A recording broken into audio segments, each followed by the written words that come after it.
Hello, Professor. So I actually chose to do my paper on domestic violence. Domestic violence is a crime.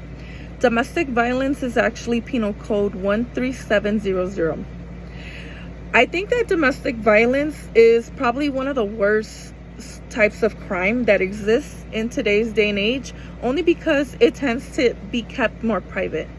When women keep domestic violence private, is usually because they're afraid that they're going to be retaliated against.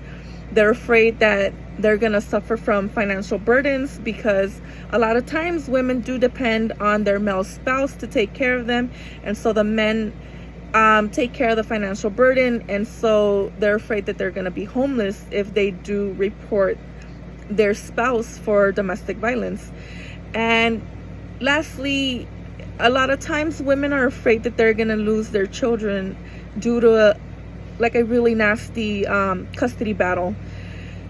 Men suffer from domestic violence as well, and they tend to keep it secretive because they're afraid that people aren't going to believe them. And so it is very dangerous. It's one of the most dangerous crimes that exist. A lot of times, women and men that suffer from domestic violence don't just suffer from physical, mental, or sexual abuse. Some of them are in danger of being murdered by their lovers. I think that the theories that best describe why domestic violence exists are social learning theory, specifically differential association. Only because differential association does explain that if you grow up in an environment where violence is rampant, then you sort of tend to create, or better yet, normalize domestic violence. And also, you tend to grow up thinking that it's okay to have toxic traits. Another theory that I think best explains domestic violence is strain theory.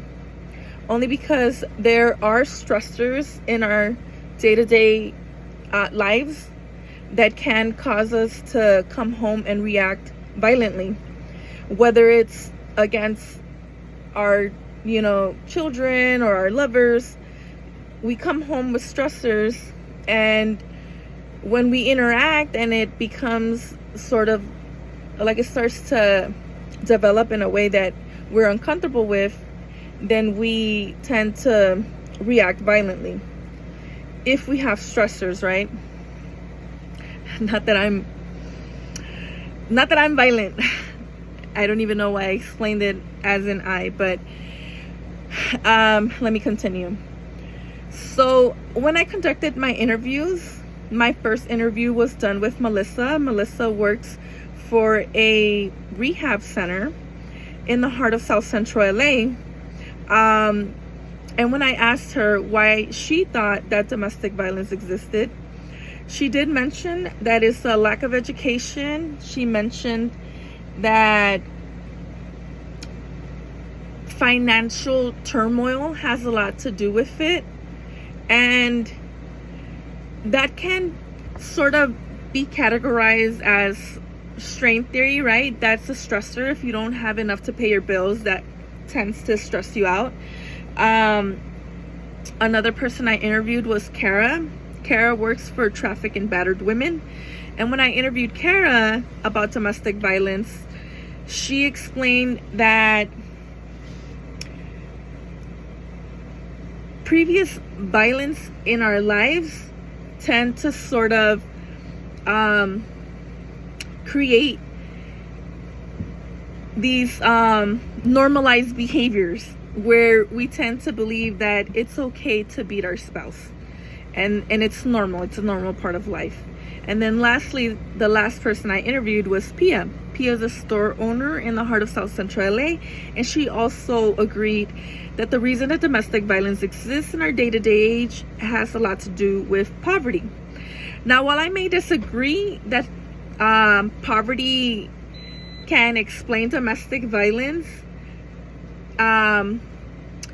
only because it doesn't really matter where you're from. Domestic violence exists, and it has there's different reasons for why it exists, right? I don't think that what we have financially explains 100% why domestic violence exists. I know that there's a lot of programs that do help people in domestic violence situations, and there's also programs that help men, not just with like court order things, but also like trying to get custody of their children. And so these programs do exist, and a lot of these programs can be beneficial for someone that's trying to get out of a violent relationship. Let's see. I believe that's all. I think I actually went past by a minute.